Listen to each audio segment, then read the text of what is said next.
This program is for discussion purpose only. Business Plus TV or any of our anchor does not bear any responsibility or liability towards the content.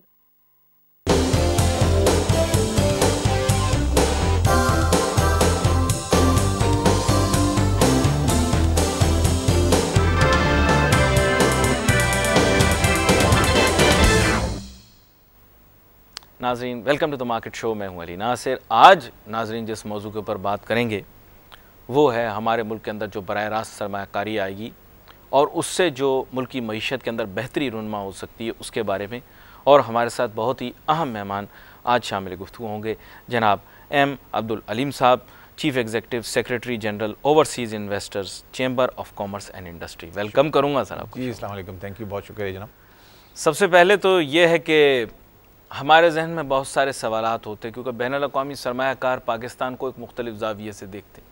ज़ाहिर बात है आपकी भी और मेरी भी यही काविश है कि ज़्यादा से ज़्यादा सरमायाकारी पाकिस्तान में आए और इस अंदाज में आए कि लगाने वाले को भी मुनाफा हो, यानी विन विन सिचुएशन हो, और जिधर लग रहे हैं वहाँ भी इस तरह की बेहतरी आए, जिसे मैं कहूँगा कि प्रोस्पेरिटी आए, कि ये इक्वेशन इस तरह की बैलेंस्ड हो जाए कि वो और दूसरों को भी इंकरेज करे कि वो मुल्क के अंदर डायरेक्ट इन्वेस्टमेंट करें जिससे असासे बनते हैं। और बुनियादी तौर पे मेरे ख्याल आपकी तंजीम जो है वो इस काविश में लगी रहती है और मेम्बरान भी आपके ऐसे हैं जिन्होंने पाकिस्तान में मौजूदा तौर पर या आगे चल के पोटेंशियल इन्वेस्टमेंट करनी है। तो सबसे पहले मुझे ये बताइएगा जो रिलीज़ हुए हैं फिगर्स FDI के इस साल के लिए, यानी जो गुज़रा, वो किस हद तक इनकरेजिंग हैं और उनमें इम्प्रूवमेंट लाने के लिए क्या क्या किया जा सकता है? देखिए, आपने बड़ा सवाल किया है गंभीर। देखिए, एक तो ये कि स्टेट बैंक ने अभी लास्ट वीक फिगर रिलीज़ की है, वो 1084 million foreign direct investment net आया है। ये पिछले साल से तो बेहतर है, 10 से 12% बेहतर है। लेकिन अगर आप ये पाकिस्तान का पोटेंशियल देखें और पाकिस्तान में जो आना चाहिए उसके लिहाज से ये बहुत कम है। जो बोर्ड ऑफ इन्वेस्टमेंट की अपनी खुद इन्वेस्टमेंट स्ट्रेटजी है, उनके जो वेबसाइट पर है, वो कहते हैं कि 5 बिलियन पर एनम आना चाहिए। और उनका कहना सही, किसी हद तक सही है कि पाकिस्तान जैसे कंट्री में नॉर्मली, हमारे जैसे कंट्री के लिए स्टैंडर्ड होता है कि रफली 3% of the GDP foreign investment, net foreign investment आना चाहिए। बड़ी रकम है वो। तो जी हाँ, तो वो हमारी बनती है तकरीबन 9 बिलियन डॉलर के करीब। लेकिन हमारे कोई 3-4 साल से जो है वो 1.5 बिलियन और 1 बिलियन के दरमियान रह रही है। उसकी बहुत सारी वजूहत हैं जो आपको भी मालूम है कि सिक्योरिटी परसेप्शन है और इस इलाके में जो कुछ हो रहा है। लेकिन बहरहाल इसको एक्सेप्ट नहीं करना चाहिए। हमें कोशिश पूरी करनी चाहिए कि ये हमारा जो है वो 4 से 5 बिलियन तो होना ही चाहिए। और हमारे मुल्क में है पोटेंशियल। हमारे मुल्क में मैं समझता हूँ कि आराम से 9 बिलियन जो है फॉरेन इन्वेस्टमेंट एब्जॉर्ब हो सकता है। अब आपने ये कहा कि हमारी ऑर्गेनाइजेशन क्या कर रही है इसके लिए और हम क्या करते हैं उसमें। देखिए, एक तो ये कि हमारे मेंबर्स हैं कोई 196, ये टॉप के मल्टीनेशनल्स हैं, जिसमें से 50 वो कंपनीज़ हैं जो को फॉर्चून 500 को इस साल की जो है उसको रिप्रेजेंट करती हैं। बड़ी कंपनियाँ हैं और ये 50 साल से पाकिस्तान में काम कर रहे हैं। तो ये all the big names that you know वो हमारे पास, वो हमारे मेंबर्स हैं। तो एक तो हम खुद डायरेक्ट इन्वेस्ट करते हैं, यानी इन द सेंस कि हमारे जो मेंबर्स हैं, अगर वो फ़र्ज़ कीजिए 100 मिलियन का प्रॉफिट करते हैं तो वो सारा का सारा रेमिट नहीं करते हैं या डिविडेंड नहीं देते हैं। वो चूँकि पाकिस्तान में ये अपॉर्चुनिटी देखते हैं तो वो री इन्वेस्ट करते हैं। तो वो यानी ये जो मैंने आपको फिगर बताई तकरीबन 1.1 बिलियन डॉलर की जो अभी 11 महीने की स्टेट बैंक ने दी है, उसके मुकाबले में हमारे अपने मेंबर्स जो हैं 196, ये कोई 1 से 1.5 बिलियन डॉलर हर साल एक्सपेंशन, ये वो है जो री इन्वेस्ट कर रहे हैं, ना बाहर जा रहा है, हाँ, और एक्सपैंड हो रहा है। हाँ। तो कहने का मकसद ये है कि वो पाकिस्तान में अपॉर्चुनिटी देख के अपॉर्चुनिटी को अवेल करते हैं। तो ये जो आपका सवाल है उसके जवाब में मैं ये कहूँगा कि पाकिस्तान के पोटेंशियल को देखते हुए जिस तरीके से पैसा आना चाहिए वो इसलिए नहीं आ पा रहा है कि पाकिस्तान की परसेप्शन जो है, इमेज जो है, वो समहाउ बहुत निगेटिव है।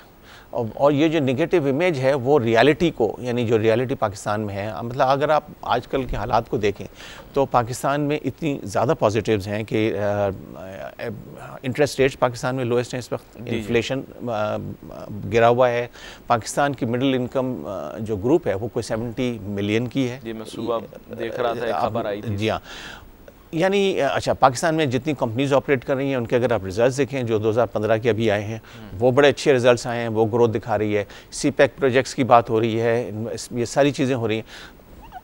एनर्जी की शॉर्टेज होती थी, वो उसके लिए अभी भी शॉर्टेज है, लेकिन इंडस्ट्री के लिए गवर्नमेंट ने जो हमें बताया वो 1 साल से उन्होंने इंडस्ट्री को कोई शॉर्टेज नहीं की है। लेकिन एज अ सिंसियर पाकिस्तानी, जैसे आपने कहा कि potential is much more, reality however is a complete opposite of it. It is so unfortunate कि इतना कुछ होने के बावजूद इतने पॉजिटिव्स जो आपने बताए इसको निगेट नहीं किया जा सकता। कोई एक भी पॉजिटिव जो आपने बताया वो ऐसा नहीं है कि जिसे बंदा कहे आउटराइटली कि मैं इसे रिजेक्ट करता हूँ। इंटरेस्ट रेट वाली बात आपकी दुरुस्त है, ठीक है, रेट ऑफ रिटर्न पे कुछ इम्पैक्ट आता है, लेकिन कॉस्ट ऑफ डूइंग बिजनेस उससे काफ़ी इंप्रूव हो जाती है, if I am not wrong. जी जी जी, ठीक है। दूसरी तरफ आपने लोएस्ट इन्फ्लेशन का जिक्र किया, यानी महंगाई की बढ़ने की जो शरह है वो अब अपनी कम तरीन सतह के ऊपर ऐसे तस्वुर की जा सकती है स्टेट फिगर्स के मुताबिक। उसकी एक वजह बैनुल-अक़वामी सतह पर तेल की कमी भी है, तेल की कीमतों में कमी भी है, लेकिन वो भी फिर एक तरह का एक पॉजिटिव ही है। चाहे मौसम अच्छा हो जाए इसका भी फ़ायदा इंसान उठाता ही है। इसके अलावा भी जो आपने बात की कि कारोबार करने वालों का शायद भरोसा या एतबार हुकूमत पर निस्बतन बढ़ रहा हो, वो भी चलें माना जा सकता है, क्योंकि हमारे यहाँ तो आपको पता है हर वक्त शिकायत ही करते हैं। हमारे ताजिर या सनतकार को पूछें ना आप, तो वो बिल्कुल ऐसे है जैसे सास से आप पूछें बहू उसकी परी भी हो तो वो कहती है इसमें ये है भाई, ये रोटी टेढ़ी बनाती वगैरह वगैरह। कुछ लोग होते हैं ऐसे चिड़चिड़े से। मेरे ख्याल हमारे यहाँ वो ज़्यादा ताजिर सनतकार बिरादरी में चले गए, माजरत के साथ हाथ जोड़कर, क्योंकि उनको हर चीज़ ही बुरी लगती है। सीपैक की आपने बात की और मार्केट पोटेंशियल की, सारी बातें दुरुस्त कर दी, मैं आपकी सारी बात मान लेता हूँ। एज ए सिंसियर पाकिस्तानी मुझे ये बताएं फिर फिगर्स क्यों इम्प्रूव नहीं हो रहे? देखिए वही मैं उसी तरफ में आ रहा था कि एक तो ये जो आपने बात कही मैं भी कहने वाला था, लेकिन मैं आपको ज़रा सा थोड़ा सा, अगर आप मुझे इजाज़त दें 2 मिनट, मैं आपको बताऊं कि हम एक सर्वे कराते हैं हर 6 महीने पे, उसको हम कहते हैं बिज़नेस कॉन्फिडेंस सर्वे। ये सारे पाकिस्तान में होता है और इसमें 80% of the GDP of the country is represented. तो सवाए एग्रीकल्चर के बाकी पाकिस्तान में जितने लोग बिज़नेस में हैं, चाहे वो मैन्युफैक्चर, आप करते हैं? जी हम कराते हैं। और थर्ड पार्टी से करवाते हैं, मतलब रिसर्च एजेंसी से कराते हैं, और ये हम 2010 से करा रहे हैं। ये इंटरनेशनल लेवल पे होता है, यानी जिस तरीके से ये कराया जाता है उससे आप मेजर करते हैं कि बिज़नेस कॉन्फिडेंस लोगों का मूड क्या है। तो वो पाकिस्तान में इस वक्त जो हमने अभी लेटेस्ट रिजल्ट्स अनाउंस किए हैं अप्रैल में, वो इस वक्त पाकिस्तान में पॉजिटिव 36% है, which is at a record level. In the sense कि अगर हम जैसे मिसाल के तौर पे जो हमारे सर्वे वाले लोग हैं, वो जब 100 लोगों से पूछते हैं कि भाई आप पाकिस्तान में बिज़नेस कर रहे हैं, आपका मूड कैसा है, आपको पॉलिसीज़ कैसी लग रही हैं, आपको अपॉर्चुनिटीज़ कैसी नज़र आ रही हैं, तो अगर 100 में से फ़र्ज़ कीजिए 20 ने ये कहा कि साहब मैं जो है वो बहुत डिप्रेस्ड हूँ, मुझे मज़ा नहीं आ रहा है। 40 ने या 50 ने यह कहा कि नहीं साहब मुझे अपॉर्चुनिटी अब नज़र आ रही है और हालात बेहतर नज़र आ रहे हैं। तो 50 - 20 यानी 50 positive -20 negative is 30 is positive. This is the index. Because बाकी जो 30 थे उन्होंने कहा कि ना मैं पॉजिटिव हूँ ना मैं नेगेटिव हूँ। तो इस वक्त पाकिस्तान में हमारा जो बिज़नेस कॉन्फिडेंस इंडेक्स है, और ये गवर्नमेंट नहीं कराती, हम कराते हैं, तो और इंडिपेंडेंट सर्वे है, तो इसकी क्रेडिबिलिटी काफ़ी ज़्यादा है। तो ये 36 पॉजिटिव होना बहुत ही बड़ी अच्छी बात है। साथ साथ ये हमने हुकूमत को भी बताया है, और हम हर 6 महीने पे हुकूमत को बताते हैं, और गवर्नमेंट अपने स्टेट बैंक और इकोनॉमिक सर्वे में इसको मेंशन किया गया है, हमारे सर्वे को किया जाता है, फाइनेंस मिनिस्टर इसको मेंशन करते हैं, प्राइम मिनिस्टर मेंशन करते हैं। साथ साथ इसी में जो फॉरेन इन्वेस्टर्स हैं उनका भी, जो हमारे मेंबर्स हैं उनकी जो आ जाते हैं सर्वे में, उनका भी फीडबैक लिया गया है, वो इससे भी बेहतर है, पॉजिटिव है। तो कहने का मकसद ये है कि हमने गवर्नमेंट को ये कहा है, गवर्नमेंट को हम ये कहते हैं कि ये 36 is very positive, but at the same time this is very dangerous also. Because dangerous इस लिहाज से है कि लोगों की उम्मीदें आपसे बहुत अच्छी हैं, लोग आप पे भरोसा कर रहे हैं, लोग आपका कॉन्फिडेंस बिल्ड कर रहे हैं कि साहब कह रहे हैं कि आप मुल्क के लिए और तिजारत के लिए माहौल अच्छा बना रहे हैं। तो आपको अपनी पॉलिसीज़, उसकी इम्प्लीमेंटेशन, और जिसका भी आपने सवाल मुझे किया है मैं उस तरफ आ रहा हूँ कि आगे क्या होगा। तो अच्छा चले मैं आपसे एक और डायरेक्ट सवाल पूछता हूँ। आप जिन बहुत सारी ओवरसीज़ कंपनीज़ की ज़ाहिर बात है एक तरह से रिप्रेजेंटेशन होती है आपका चैम्बर, आप बताओ मेरी एक डिप्लोमेट से मुलाकात हुई, वो एक ऐसे मुल्क से ताल्लुक़ रखते हैं जिनकी पाकिस्तान के अंदर बहुत ज़्यादा इन्वेस्टमेंट है। मैंने उनसे पूछा, नाम जानबूझ के नहीं ले रहा, लेकिन प्रोग्राम उम्मीद है वो देख रहे होंगे, ट्रांसक्रिप्ट उनके पास जाती है। तो वो मुझे कहने लगे कि मैं काफ़ी अरसे से कोशिश कर रहा हूँ कि अपने मुल्क से सरमायाकारों को आपके मुल्क में ले आऊँ, पता नहीं क्यों नहीं आते। मेरी भरपूर कोशिश के बावजूद लोग आपके मुल्क में सरमाया नहीं लगाना चाहते। इस तक के जो पाकिस्तानी निजात हैं, जब उनको भी कहता हूँ कि पाकिस्तान में पैसा लगाओ, I hope I haven't given too much away, उन्होंने कहा कि साहब उनको भी कहता हूँ तो पता नहीं क्यों आपके मुल्क में पैसा नहीं लगाते, ऐसा क्यों है? ये बिल्कुल, ये जो वो कह रहे हैं बिल्कुल सही कह रहे हैं, और ये हमारा भी तजुर्बा है, और हम भी हुकूमत को यही कह रहे हैं कि इस वक्त पाकिस्तान में लोग पाकिस्तान की मार्केट को देखते हैं। हमारे पास देखिए डेलीगेशन जो पोटेंशियल इन्वेस्टर्स हैं वो भी आते हैं, एग्जिस्टिंग इन्वेस्टर्स तो हैं ही हैं, जो पोटेंशियल इन्वेस्टर्स जो हैं वो भी हमसे पूछते हैं। और आपकी बिल्कुल जो उन्होंने आपको फीडबैक दिया है वो बिल्कुल सही दिया है। उसमें वजह यह है कि जो पाकिस्तान नहीं आया है वो पाकिस्तान के मुतल्लिक़ यही पड़ता है कि आज पाकिस्तान में इस खातून को चला दिया गया है या आज फलानी जगह अटैक हो गया है, तो वो निगेटिव आप अगर आप गौर से पढ़ें बाहर जो BBC में या इधर जो ख़बरें आती हैं वो ये नहीं आती है कि पाकिस्तान में बिज़नेस कॉन्फिडेंस इंडेक्स इतना बड़ा है या फॉरेन कंपनीज़ कितनी किस तरीके से अपनी उनकी फीडबैक है। परसेप्शन सर्वे जो हमने अभी 2015 में किया था, जिसका रिज़ल्ट हमने जनवरी में अनाउंस किया है, वो अच्छा आया है। ये नहीं है कि पाकिस्तान कोई बेहतरीन हर चीज़ पाकिस्तान में अच्छी नहीं है। अब इस इमेज के अंदर मैं थोड़ा सा मीडिया को भी जिम्मेदार ठहरा। तो आपको पता होगा बरतानवी पार्लियामान की एक मेंबर जो कॉक्स चंद दिन पहले उनका बड़ा अफसोसनाक वाक़या पेश आया जिसके नतीजे में उनकी जान गई। हम अकेला मुनफरिद चैनल हैं जिन्होंने उस पर अफसोस भी किया, लेकिन बात यह है कि उनके BBC ने पूरा दिन तस्वीरें नहीं चलाई, ना अपने मुल्क का इमेज ख़राब किया। खंजर से उन पर हमला हुआ था, और वो भी बीच सड़क के, जहाँ तक मैं समझता हूँ, या पब्लिक प्लेस के अंदर। तो आप मुझे बताएं कि हमारे यहाँ जिस तरह की चीज़ें हैं, आप अगर कोई अंग्रेज़ आए, कोई बरतानवी, अमरीकी, फ्रांसीसी हमारा TV कल लगाता, तो आपके ख्याल से क्या उसको लगता नहीं कि हमारी कौमी तरजीहात के अंदर कोई बहुत ही मेजर कोई प्रॉब्लम है? जी, तो आपने बिल्कुल ये सही कहा कि देखिए पाकिस्तान कोई मुल्क ऐसा नहीं है जिसमें प्रॉब्लम्स ना होती हो। अब सवाल ये है कि हर मुल्क में प्रॉब्लम्स होती है, कि इंडिया में आपके ख्याल में प्रॉब्लम्स नहीं है? क्या आपके ख्याल में चाइना में नहीं है? इंडिया में इतना पैसा क्यों जा रहा है? पाकिस्तान हमारे जैसा ही मुल्क है। हम ये कि बहरहाल इमेज की बात होती है, मार्केटिंग की बात होती है। आपने जो कहा ना, आप ये जो शाइनिंग इंडिया का जिक्र होता है, आपको भी मालूम है, हमें भी मालूम है, हम इस वक्त इंडिया डिस्कस करने को नहीं बैठे, लेकिन आपको मालूम है कि कितनी रियलिटी है, कितनी परसेप्शन है। बहरहाल वो बेहतर इम्प्रूवमेंट कर रहे होंगे, लेकिन हमारा ये है कि समाउ इस पर हमने कोई कोशिश नहीं की है।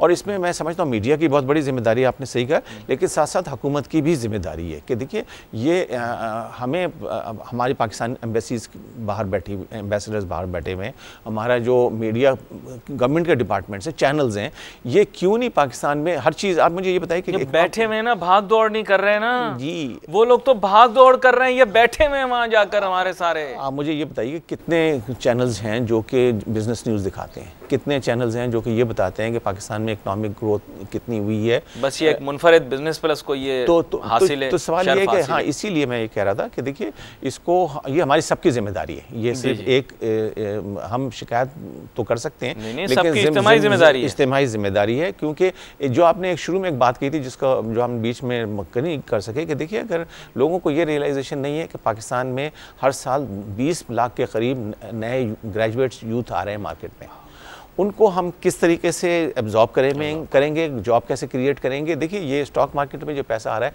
उससे जॉब क्रिएट नहीं होती है। जॉब क्रिएट होती है कि आप फैक्ट्रीज़ लगाते हैं, आप मैन्युफैक्चरिंग लगाते हैं, बिजनेस को ग्रोथ करते हैं, सर्विस इंडस्ट्रीज़ लगाते हैं, कि आप यानी किस तरीके से नई अपॉर्चुनिटीज़ पैदा कर रहे हैं। इसीलिए फॉरेन इन्वेस्टमेंट की, फॉरेन डायरेक्ट इन्वेस्टमेंट की बड़ी अहमियत है, जो कि फॉरेन ये पोर्टफोलियो इन्वेस्टमेंट से अलग है, ये आता है 50 साल के लिए। You don't get into the portfolio. No, so we are, I am only representing the foreign direct investment जो कि आता है लॉन्ग टर्म फैसिलिटीज़ में। इसीलिए बहुत ज़रूरी है, जो आपने बड़ा ज़रूरी अच्छा सवाल किया था कि इसकी क्या वजह है। तो एक तो मैंने आपको बताया कि वजह हमारी ये है कि परसेप्शन हमारी बिल्कुल, आपको जिसने एम्बेसी ने बताया बिल्कुल सही बताया है कि जो आते हैं वो जिस दिन वो एयरपोर्ट पे उतर जाते हैं और कराची या इस्लामाबाद या लाहौर रूम देखते हैं, उसके बाद उनकी हिम्मत खुलती है और वो फिर और लोगों को लाते हैं। लेकिन उनको एयरपोर्ट तक लाना, कराची एयरपोर्ट तक लाना या इस्लामाबाद में उतारना, ये सबसे बड़ा मुश्किल काम होता है।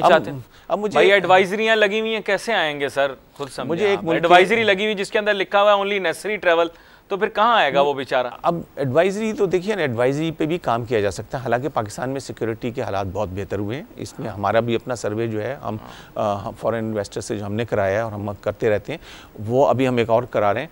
उसमें ना सिर्फ हुकूमत की फिगर्स हैं, हमारी इंडिपेंडेंट फिगर्स भी ये हैं कि लोगों का कॉन्फिडेंस इस लिहाज से बहुत बढ़ गया है। लेकिन इसका मतलब ये भी नहीं है कि हम अपने सारे जो कंट्रोल्स हैं ऑन सिक्योरिटी वो नीचे कर दें। अभी आपने देखें कि चीफ जस्टिस सिंध के बेटे का वाक़या हुआ है, वो इंतहाई अफसोसनाक है। तो वो हमारे लिए ऐसे वाक़यात नहीं होने चाहिए। लेकिन बहरहाल ये सिक्योरिटी इंप्रूव हुई है, मैंने आपको एनर्जी का बताया इंप्रूवमेंट हुई है, लेकिन जनरल लॉ एंड ऑर्डर आपने बताया कि वो इंप्रूवमेंट हुई है। लेकिन उसके बावजूद आपका सवाल पे फिर मैं आ रहा हूँ वापस कि पाकिस्तान में इन्वेस्टमेंट जो नहीं आ रही है, एक तो मैंने आपको बताया कि परसेप्शन की वजह है। दूसरी वजह जो हमारे पास ये है कि हमारी एक चीज़ होती है ईज़ ऑफ डूइंग बिजनेस।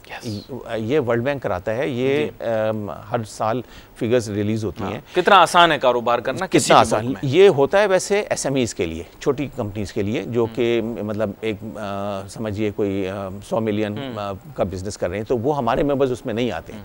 लेकिन बहरहाल वो एक फिगर है जो कि उसमें पाकिस्तान की रेटिंग बहुत तेज़ी से नीचे जा रही है, और उसमें नीचे जा रही है, बहुत नीचे तेज़ी से नीचे जा रही है। पाकिस्तान जो है आउट ऑफ 179 कंट्रीज़ इस वक्त 138 है इस साल। पिछले 2010 में पाकिस्तान 75 था। पहली दफ़ा पाकिस्तान को इंडिया ने ओवरटेक किया, वरना इंडिया हमसे पीछे होता था, ठीक है। तो उसमें उसकी सारी एनालिसिस आती है, और उसको वो सर्वे आता है, उसमें जवाब कौन देते हैं? मेरे और आप जैसे लोग देते हैं। वो लॉयर से, पाकिस्तान पूरे पाकिस्तान में लॉयर से, अकाउंटेंट से, बिजनेस वालों से वो पूछते हैं, और उनका उन्होंने नाम भी दिया होता है, एड्रेस भी दिया होता है।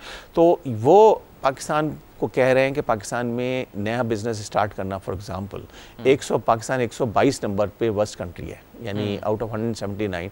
आप मुझे ये बताइए कि बिजनेस स्टार्ट करने में for a country which is start of business कितनी शर्म की बात है। इस पे काम हो रहा है, गवर्नमेंट भी कर रही है, लेकिन उस तेज़ी से नहीं हो रहा जैसा कि होना चाहिए। आपको पता है, और ममालिक के अंदर जो हमारी सतह पर है, एयरपोर्ट पर दफ्तर खुले हुए हैं, वो कहते हैं साहब हमारे मुल्क में आए सरमायाकारी के लिए, माइंड यू प्लीज़।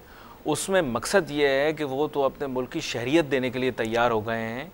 इस तक के मैंने सुना है कि यूनान भी अपने मुल्क की शहरियत दे रहा है अगर आप उनके मुल्क में सरमायाकारी करते हैं, क्योंकि उनका तो खैर रियल एस्टेट फोकस होगा क्योंकि उनके मुल्क के अंदर बहुत हिट हुआ है।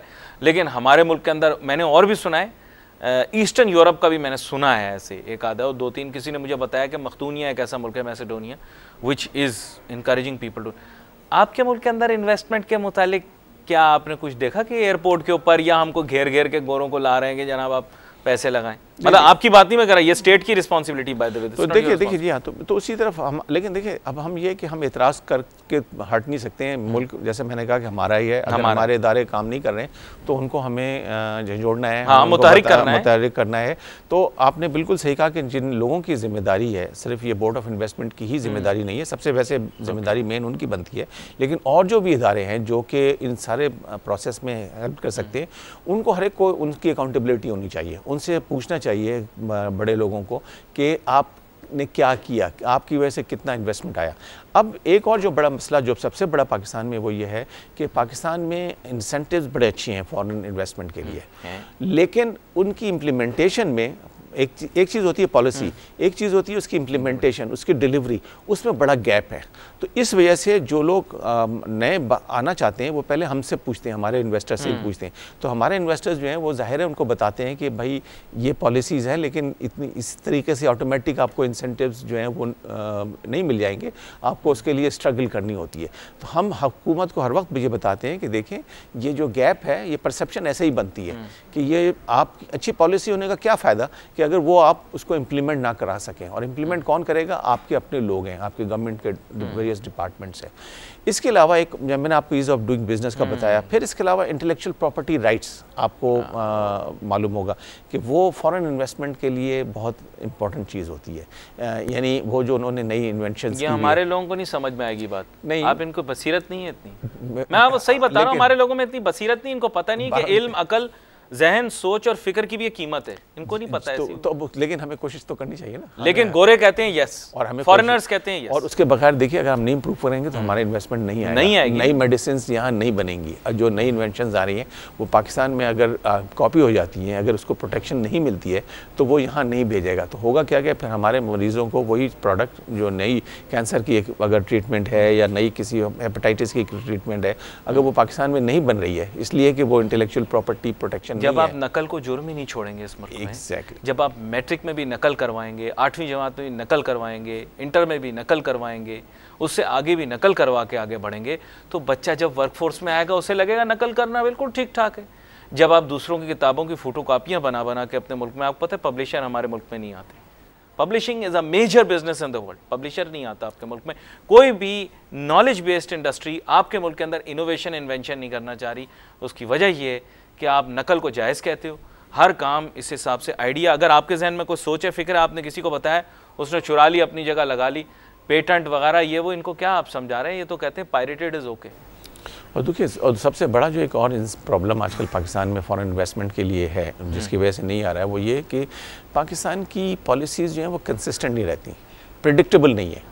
यानी देखिए, जो इन्वेस्टमेंट कर रहा होता है ना, जो 20 साल की वो अपनी फोरकास्ट करता है, तो आज पाकिस्तान में टैक्स रेट कुछ है, दूसरे साल कुछ और हो जाता है, फिर किसी और बहाने से सुपर टैक्स लगा देते हैं, फिर वो कोई विथहोल्डिंग टैक्स लगा देते हैं, फिर कस्टम ड्यूटी। अब जैसे आजकल इस बजट में हुकूमत ने बहुत अच्छे मेजर्स अनाउंस किए हैं एक्सपोर्ट के लिए और एग्रीकल्चर के लिए, लेकिन कॉर्पोरेट सेक्टर के लिए उन्होंने बहुत ही डैमेज किया है। लेकिन कॉर्पोरेट सेक्टर यहाँ पे एक्सपोर्ट के लिए नहीं है। जो कॉर्पोरेट सेक्टर या जिनको आप रिप्रेजेंट करेंगे एज एमएनसी, मल्टीनेशनल कंपनीज, वो जब पाकिस्तान के अंदर ऑपरेट करेंगे तो वो ज़्यादातर कंजम्पशन ओरिएंटेड प्रोडक्ट्स बनाते हैं। They are not into exports because one of the reasons you already told us, cost of doing business and ease of doing business की वजह से they have a much more comparative advantage if they do it elsewhere to export. Pakistan के अंदर export का हजम कम है MNCs की तरफ से, मेरा ख्याल है, मैं गलत भी हो लेकिन सकता हो सकता है, बढ़ सकता है, क्यों नहीं? मतलब आपकी बात सही है इस वक्त, आपकी बात सही है इस वक्त करंट इस हाल, आपकी बात सही है, लेकिन सवाल ये है कि इसी पे तो हमें कोशिश करनी है कि पाकिस्तान की लोकेशन इतनी आइडियल है कि वो मिडिल ईस्ट को भी सप्लाई कर सकता है, वो एशिया को भी सप्लाई कर सकता है। तो ये क्यों इंडिया से प्रोडक्ट बन के या बांग्लादेश से प्रोडक्ट बन के सारी दुनिया में डिस्ट्रीब्यूट हो रही है, पाकिस्तान से बन के क्यों नहीं हो सकती है? गवादर में टैक्स फ्री जोन बन रहा है कोई, आज ही फॉरेन इन्वेस्टर्स को बुला लेना वहाँ पर, आप लोगों को लेकर जाएं वहाँ पर। तो सीपेक का हिस्सा है, सॉरी, उसमें और कोई नहीं आ सकता। नहीं, उसमें तो फॉरेन इन्वेस्टर को लेकर जाए ना, आप सारे फॉरेन इन्वेस्टर वहाँ बैठे हुए होने चाहिए। देखिए, हमें ये भी एक सवाल उठाया, हमसे लोग उठाते हैं कि सीपेक तो बहुत अच्छी चीज़ है, बहुत ज़बरदस्त चीज़ है, लेकिन एक यूपेक क्यों नहीं बन सकता? यूरोपियन पाकिस्तान इकोनॉमिक कॉरिडोर क्यों नहीं बन सकता? एक अमेरिकन पाकिस्तान इकोनॉमिक कॉरिडोर क्यों नहीं बन सकता? पाकिस्तान में तो बहुत पोटेंशियल है, बहुत ज़रूरत है। जो बातें आप कर रहे हैं, कर तो बड़ी अहमियत वाले रहे हैं, लेकिन आजकल के दौर के अंदर इन चीज़ों को हमारे यहाँ समझना बड़ा ज़रूरी है। और जो समझ ना सके वो समझता है कि this is contradicting to the national vision. खैर, एनीवे, मैं इस पर पूरी क्लैरिफिकेशन लूँगा, हम पूरी बात करेंगे, क्योंकि आपने बात बहुत आम की है। हमें सबको साथ लेकर चलना है, क्योंकि हमारा ताल्लुक सरमायाकारी से, सरमायाकारी इस मुल्क के अंदर लेकर आनी, उसके लिए सबके साथ कोलैबोरेट करके चलना है। यहाँ पर एक छोटा सा ब्रेक लेंगे, ब्रेक के बाद वापस आएंगे और अपनी गुफ्तगू को जारी रखेंगे।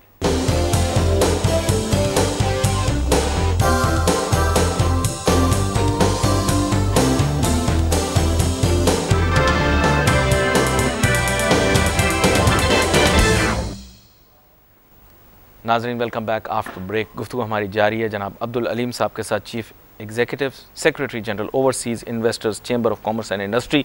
ब्रेक पे जाने से पहले हमने बहुत अहम मौज़ूआत के ऊपर गुफ्तगू की है और ख़ास तौर पे हम अब जिस ज़ैनत की तरफ पहुँच रहे हैं वो है सीपेक। लेकिन आपने कहा कि और ममालिक की सरमायाकारी को भी बुलाना, मंगवाना, उनके साथ मिलकर मेल मिलाप के साथ, तरीक़ाकार के साथ चलना और एक प्रोग्रेस के लिए इस मुल्क की काम करने में कोई बुराई नहीं, कोई खामी नहीं, बल्कि इसको इनकरेज करना चाहिए। पोटेंशियल है और पाकिस्तान में आई थिंक सीपेक बहुत अच्छी चीज़ है और हमारे लिए मुल्क के लिए तरक्की के लिए बहुत अच्छा है।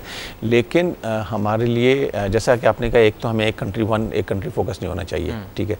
दूसरा ये कि पाकिस्तान में साइमल्टेनियसली इतनी अपॉर्चुनिटीज़ हैं कि वो ठीक है, पावर प्रोजेक्ट्स लग रहे हैं कोई 30 बिलियन के और रोड्स बन रहे हैं, उसके साथ साथ हमारे पास इंफ्रास्ट्रक्चर में इतनी ज़रूरत है कि हमें, मैं समझता हूँ कि हम यूरोपियन यूनियन के साथ, ब्रिटेन के साथ, यूएस के साथ, जापान के साथ मिलके हम और बहुत सारी इंडस्ट्रीज़ बना सकते हैं, लगा सकते हैं और हमें वही इंसेंटिव देने चाहिए जो कि हम सीपेक में चाइना को दे रहे हैं। शुगर कोटिंग है basically. I will be very frank, जो पावर प्रोजेक्ट वगैरह में मिलेंगे ना, ये लैंड रूट और बेल्ट, क्योंकि प्रोजेक्ट का नाम है belt and road, one belt one road. जी।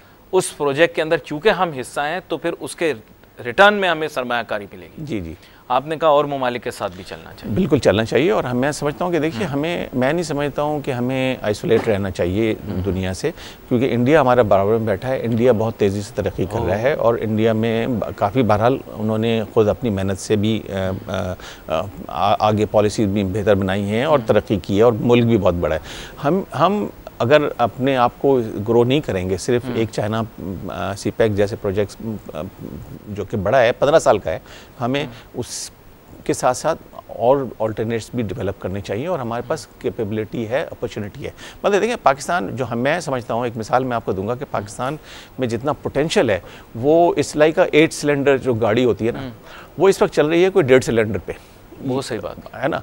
तो हमें कैपेसिटी में बहुत है, हम अपने लोगों को एम्प्लॉयमेंट की, मैंने आपसे बात की, एजुकेशन की बात मैं कर रहा हूँ। पाकिस्तान में बजाय इसके कि हमारे लोग बाहर जाएं, एक स्टेज ये आनी चाहिए कि हम पाकिस्तान में बाहर के लोग आगे काम करें। इतनी अपॉर्चुनिटीज़ है, इतनी पोटेंशियल है, अल्लाह ताला ने हमारी लोकेशन आप देखें, lack of vision, lack of trust, lack of ownership of this country. मैं आपको अभी बता रहा हूँ, और जिस यूथ का आपने जिक्र किया है, they are not associated with this country at all. अफसोस के साथ मैं आपको हकीकत बताना चाह रहा हूँ कि जो नई जनरेशन आ रही है, जो इंटरनेट यूज़ कर रही है, हम बच्चे होते थे, हम बेवकूफ़ बन जाते थे, हमें कहते थे जन्नत है तो यहाँ है, यहाँ है, यहाँ है, यहाँ है, यहाँ है, तो हम कहते थे हाँ पाक स्टडीज़ की किताब में लिखा हुआ तो मान जाते हैं। बच्चा निकालता कंप्यूटर, उसमें देखता है अपनी उम्र का बच्चा अमेरिका में क्या कर रहा है, नाच रहा है, गा रहा है, स्केटबोर्डिंग कर रहा है, पहाड़ से छलांगे मार रहा है, समुद्र में नहा रहा है, और हमारा बच्चा जो है उसको पानी इतना नहीं है कि वो घर में नहा सके, तो वो फिर कहता है कि मुझे इसमें कॉन्फिडेंस नहीं। माजरत के साथ हाथ जोड़ के आपको बता रहा हूँ, ये मेरे यूथ की आज लेकिन देखिए आपकी बात सही है, लेकिन पानी का जैसा आपने जिक्र किया, चलते हुए आपने जिक्र किया, पानी बहुत बड़ा मसला है और पानी ऐसा नहीं है कि मैनेज नहीं हो सकता। पाकिस्तान में कल ही मैं एक प्रेजेंटेशन फेडरेशन में हो रही थी, मैं अटेंड कर रहा था, वहाँ पे डॉक्टर खैसल बंगाली की प्रेजेंटेशन थी और वो ये कह रहे थे, मेरे उस्ताद हैं, बहुत बेहतरीन, बहुत बेहतरीन। हाँ, तो उनकी प्रेजेंटेशन में ये था कि पाकिस्तान में हम पानी को वेस्ट करते हैं। पाकिस्तान में पानी की कमी नहीं है, हम वेस्ट करते हैं। हम यानी पाकिस्तान में एक क्रॉप के लिए जो हम पानी लेते हैं उसके 1/3 में इजिप्ट के अंदर वही क्रॉप डेवलप होती है, इजराइल में वही क्रॉप जो है वो 1/20 यानी यूजेज के साथ वो होती है। तो हम ऑब्वियसली हमारा जो सिस्टम है, ये इन सब चीज़ों पे हमें तवज्जो देने की ज़रूरत है। तो ये आपने बिल्कुल सही कहा कि अगर हमारा यूथ वो देखेगा तो हो सकता है वो डिसइल्यूजन हो जाए, लेकिन मैं फिर उसी तरफ वापस आपको लाऊंगा कि ये मुल्क यहीं रहना है, इंशाल्लाह तरक्की करना है। इसका जो पोटेंशियल है वो पोटेंशियल कब तक रहेगा? ये जो 8 सिलेंडर की मैंने आपको मिसाल दी, वो 8 सिलेंडर कब गाड़ी 8 सिलेंडर पर चलेगी? पुरानी हो गई तो फिर वो जी, तो उसके लिए बहुत ज़रूरी है कि जो लोग अगर जो भी पीछे रह गए, जो आगे नहीं साथ दे रहे हैं, उनको हमें मोटिवेट करके लाना पड़ेगा और उसके लिए पॉलिसीज़ की ज़रूरत है। अब जैसे मैं एक पॉलिसीज़ की आपको बात करूं कि पाकिस्तान में एक्सपोर्ट का आपने जिक्र किया, पाकिस्तान में एक्सपोर्ट्स गिर रही हैं। जी जी, हमारी वही मुस्तकिल ट्रेडिशनल एक्सपोर्ट आइटम चले आ रहे हैं, कॉटन और बेसिक रॉ मटेरियल हम जा रहे हैं, वैल्यू एडेड पे हम जा नहीं रहे हैं। क्यों नहीं वैल्यू एडेड पे हम जा रहे हैं? एक आज से 2010 में मैकेंजी जो दुनिया की one of the important consultancy company है, उसको गवर्नमेंट ऑफ पाकिस्तान ने इंगेज किया था, प्लानिंग कमीशन ने, और उनसे ये कराया था कि अगर पाकिस्तान की एक्सपोर्ट को डाइवर्सिफाई किया जाए तो क्या सेक्टर्स हो सकते हैं। तो उन्होंने 3 सेक्टर्स दिए थे, उसमें से एक सेक्टर उन्होंने बड़ा इंपॉर्टेंट पाकिस्तान के लिए कहा था, वो कहा था फार्मास्यूटिकल, कि पाकिस्तान में बड़ा पोटेंशियल है कि फार्मास्यूटिकल इंडस्ट्री को मैच्योर किया जाए, डेवलप किया जाए और यहाँ इसको एक्सपोर्ट बेस बनाया जाए। उसके लिए ज़रूरी होता है कि इंसेंटिव दिया जाए, उसके लिए ज़रूरी होता है कि इंटेलेक्चुअल प्रॉपर्टी प्रोटेक्शन हो, उसके लिए ज़रूरी होता है कि आप बिज़नेस फ्रेंडली पॉलिसीज़ बनाएं। हमारी ये इंडस्ट्री जो है, जिससे मैं क्योंकि इसमें से कोई 26 हमारे मेंबर्स जो हैं वो इस बिज़नेस में एसोसिएटेड हैं, वो हमेशा बेचारे रोते ही रहते हैं। उनको प्राइसिंग पॉलिसीज़ साफ़ नहीं आती हैं, प्रोडक्ट की क्लियरेंस वक्त पे नहीं मिलती है। पाकिस्तान एक्सपोर्ट देखिए करने के लिए ज़रूरी है कि FDA सर्टिफाइड प्लांट्स होने चाहिए उस कंट्री में। पाकिस्तान में इस वक्त एक भी FDA सर्टिफाइड प्लांट नहीं है। इवन फॉरेन इन्वेस्टर्स का किसी का नहीं है। आपको मैं बता रहा हूँ ना, मैं बता रहा हूँ भी आ रहा हूँ। बांग्लादेश जैसे छोटे कंट्री में 4 हैं, वो 71 में हमसे सेपरेट हुआ है, 4 हैं। इंडिया में 160 161 आज से 6 महीने पहले थे, अब मुझे नहीं मालूम कितने बढ़ गए। आपको मालूम है कि इंडिया की एक्सपोर्ट कितनी ज़्यादा होती है फार्मास्यूटिकल की। क्या चीज़ इंडिया कर सकता है फार्मास्यूटिकल इंडस्ट्री में जो हम नहीं कर सकते हैं? उसकी वजह यही है कि जो आपने कहा कि मल्टीनेशनल्स जो हैं वो क्यों नहीं कर रही हैं, वो इसीलिए नहीं कर रही हैं कि इस वक्त तो उनको सर्वाइवल की फ़ाइट हो रही है। इस वक्त तो वो हर वक्त इसमें होते हैं कि ना, आप बिज़नेस करने जब आते हैं तो आप अगर सुपर प्रॉफिट नहीं चाहिए तो आपको रीज़नेबल प्रॉफिट तो चाहिए, ताकि आप अपने हेडक्वार्टर को भी बता सकें कि पाकिस्तान में इतना पोटेंशियल है और ये ग्रोथ मार्केट है। तो वो हम जो चीज़ को जिस तरफ हम ला रहे हैं और हम बात करते हैं। सर एक सवाल था, मैं एक सवाल रहना जाए वक्त कम है। लफार्ज जब आया था पाकिस्तान, जी, आपका मेंबर था? जी जी हुआ होगा, सही है? जी जी जाहिर बात है वो they come in pursuit of profit. जी जी जेन्युइन बात है, कोई गलत बात नहीं। सीमेंट सेक्टर के अंदर हम एक्सपेक्ट कर रहे थे क्या अब हम, क्योंकि आपको पता जाए, लेकिन when they worked out the numbers, I mean obviously taking in count all the things that you have talked about right now, then they left.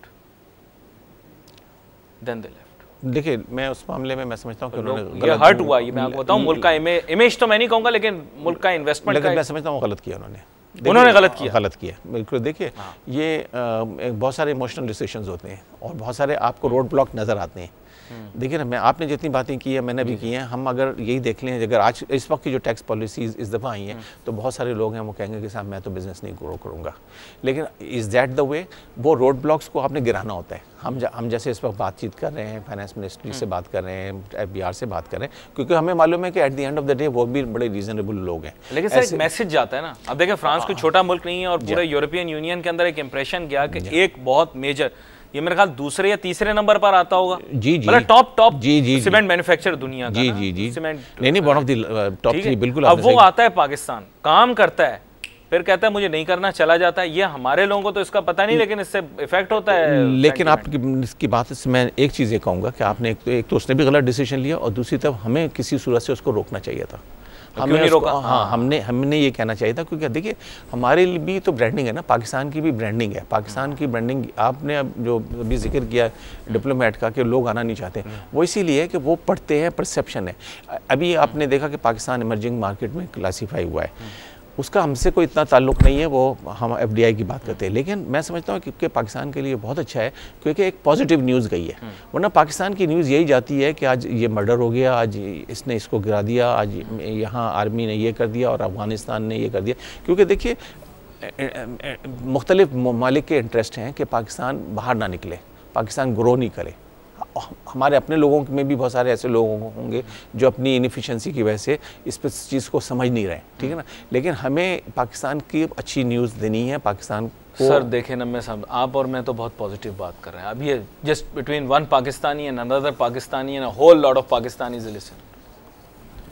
आप पता है पाकिस्तान एक बड़ा लुक्रेटिव डेस्टिनेशन बन गया था फाइनेंशियल सर्विसेज के लिए। Let's say for finance in the emerging countries it was one of the most prominent.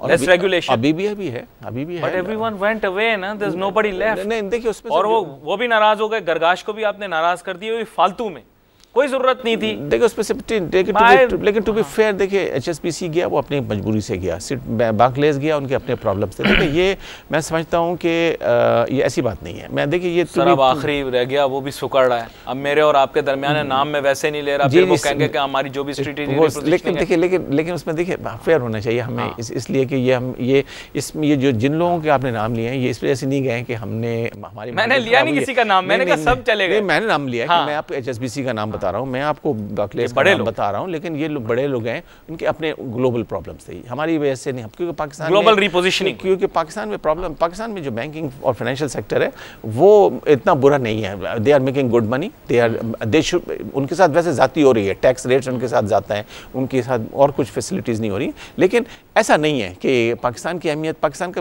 Financial sector फिर भी बहुत कंट्रोल्ड है और वेल मैनेज्ड है। मैं एक दफ़ा ये सब्जेक्ट पढ़ाता भी हूँ, एक दफ़ा मैंने शागिर्दों से अपने पूछा, आपसे इस पर बात होगी, आपको लेकिन हम गपशप लगाएंगे इस पर, बड़ी आपसे बात करेंगे इस पर। बिल्कुल प्रोग्राम का एक्चुअली वक्त खत्म हो गया। मैंने तो आज आपसे सारे अच्छे सवाल पूछे, मुश्किल सवाल मैंने बचा के रखे, लेकिन आप इतनी खूबसूरत गुफ्तगू करते हैं, मुझे बड़ा अच्छा लगता है। अब्दुल अलीम साहब, जब भी आप तशरीफ़ लाते हैं, और मुस्तकबिल में भी मेरी ख्वाहिश होगी कि आप दोबारा से आएँ आने वाले दिनों के अंदर, और इस मौजू को हम मुकम्मल करें, क्योंकि बड़ा ज़रूरी है कि पाकिस्तान के अंदर हम फॉरेन इन्वेस्टमेंट को लाएँ, इनकरेज करें, ताकि हमारा मुल्क आगे बढ़ सके।